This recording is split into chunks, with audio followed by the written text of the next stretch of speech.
कब हुई कलयुग की शुरुआत? पुराणों में 4 युगों का वर्णन मिलता है। सतयुग, त्रेतायुग, द्वापरयुग और कलयुग। कलयुग को एक श्राप कहा जाता है। पर क्या आपको पता है कि पृथ्वी पर कलयुग कैसे आया? कैसे कलयुग की शुरुआत हुई? क्या हमने कभी इस बात की ओर ध्यान दिया है कि ऐसा क्या कारण रहा होगा जिसके चलते कलयुग को धरती पर आना पड़ा? वह ना सिर्फ आया बल्कि यहां आकर यहीं का हो गया, तो आखिर क्या रहस्य है कलयुग के धरती पर आगमन के पीछे? महान गणितज्ञ आर्यभट्ट ने अपनी पुस्तक आर्यभट्टयम में इस बात का उल्लेख किया है कि जब वह 23 वर्ष के थे तब कलयुग का 3600वां वर्ष चल रहा था। आंकड़ों के अनुसार आर्यभट्ट का जन्म 476 ईस्वी में हुआ था। गणना की जाए तो कलयुग का आरंभ 3102 ईसा पूर्व हो चुका था। पौराणिक कथनानुसार जब धर्मराज युधिष्ठिर अपना पूरा राजपाट परीक्षित को सौंपकर अन्य पांडवों और द्रौपदी समेत महाप्रयाण हेतु हिमालय की ओर निकल गए थे, उन दिनों स्वयं धर्म बैल का रूप लेकर गाय के रूप में बैठी पृथ्वी देवी से सरस्वती नदी के किनारे मिले। गाय रूपी पृथ्वी के नयन आंसुओं से भरे हुए थे।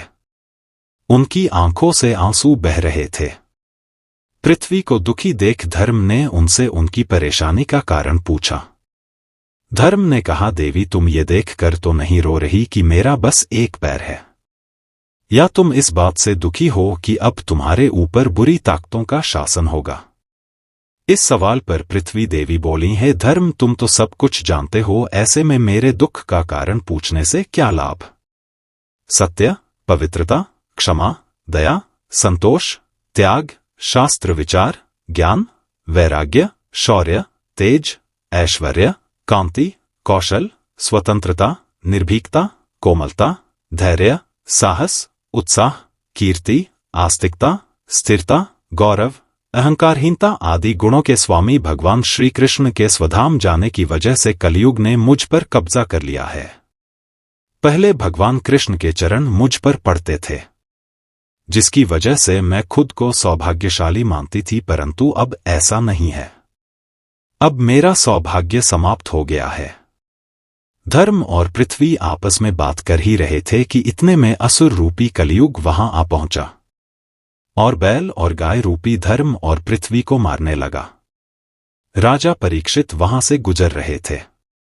जब उन्होंने यह दृश्य अपनी आंखों से देखा तो कलयुग पर बहुत क्रोधित हुए। अपने धनुष पर बाण रखते हुए राजा परीक्षित ने कलयुग से कहा, दुष्ट पापी तू कौन है? इन निरीह गाय तथा बैल को क्यों सता रहा है? तू महान अपराधी है। तेरा अपराध क्षमा योग्य नहीं है, तेरा वध निश्चित है।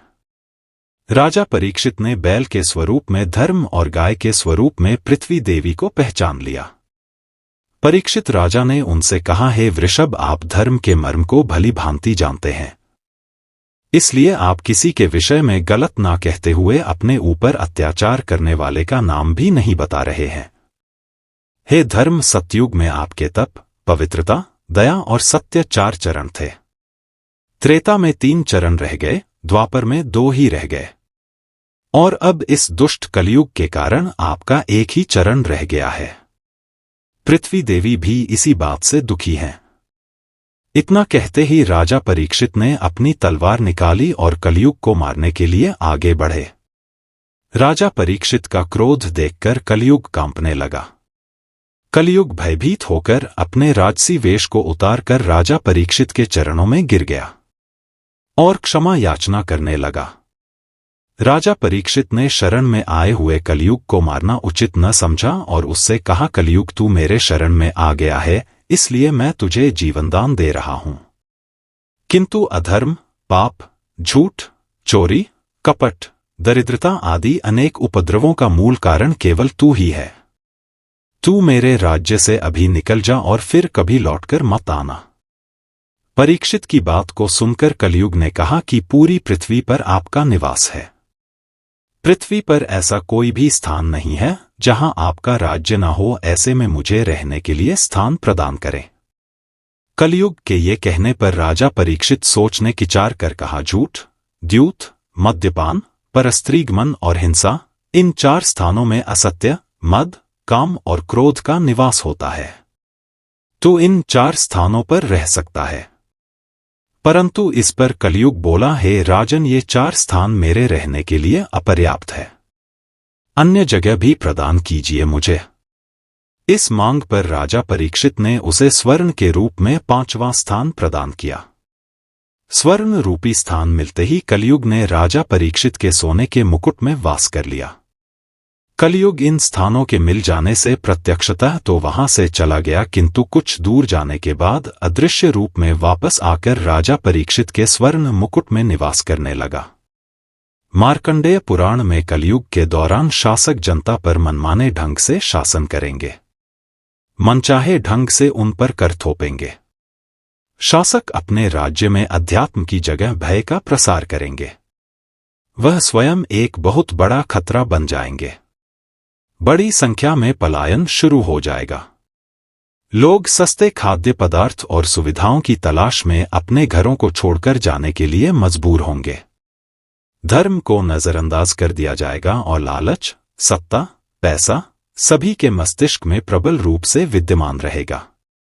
लोग बिना किसी पश्चाताप के अपराधी बनकर लोगों की हत्या करेंगे।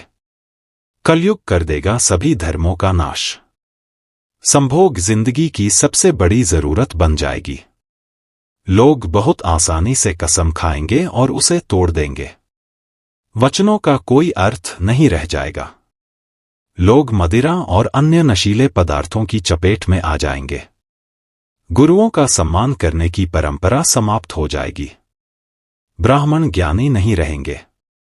क्षत्रियों का साहस खो जाएगा और वैश्य अपने व्यवसाय में ईमानदार नहीं रह जाएंगे। पाप अपने चरम पर होगा। दोस्तों, वीडियो पसंद आई हो तो वीडियो को लाइक, चैनल को सब्सक्राइब करें और कमेंट बॉक्स में जय श्री कृष्ण जरूर लिखें।